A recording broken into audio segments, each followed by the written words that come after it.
মরুভূমির এক বিশাল বিস্তীর্ণতায় রোদে পোড়া বালুর নিচে লুকিয়ে থাকা এক অদ্ভুত প্রাণী সান্ডা। আরবিতে যাকে বলা হয় দেরিল বা দাব্য। প্রাচীন আরবদের কাছে এটি শুধু একটি প্রাণী নয়, এটি ছিল জীবনের প্রয়োজনীয় শক্তি ও খাদ্যের উৎস। রুক্ষ শুষ্ক পরিবেশে যেখানে গবাদি পশুর মাংস ছিল বিলাসিতা, সেখানেই দেরিল বা সান্ডা ছিল বাস্তবতার খাবার। এদের শরীর ছোট এবং মোটা, এবং লেজটি কাঁটার মতো শক্ত ও ধারালো।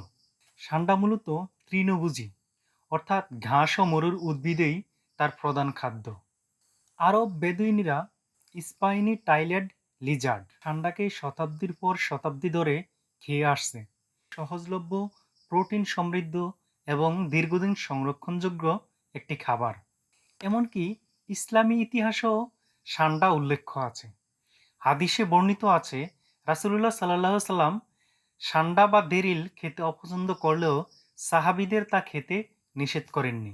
দেরিল বা সান্ডার মাংসে রয়েছে উচ্চ মাত্রার প্রোটিন, কম চর্বি এবং প্রাকৃতিক আয়রন ও খনিজ উপাদান। এটি মরুভূমি মানুষদের জন্য ছিল এনার্জির উৎস। কেউ কেউ সান্ডা বা দেরিলকে যৌন শক্তি বাড়ানোর ঔষধ মনে করেন, কিন্তু বিজ্ঞানের দৃষ্টিতে এসবের কোনো প্রমাণ নেই। এটি শুধুই লোকবিশ্বাস। আজও মধ্যপ্রাচ্যের কিছু অঞ্চলে দেরিল বা সান্ডা রান্না হয় ঐতিহ্যবাহী খাবার হিসেবে। তবে আধুনিক সমাজে এর চাহিদা কমেছে। দেরিল বা সান্ডা এখন অনেক জায়গায় সংরক্ষিত প্রাণী। অতিরিক্ত শিকার করলে আইনগত ব্যবস্থা নেওয়া হয়।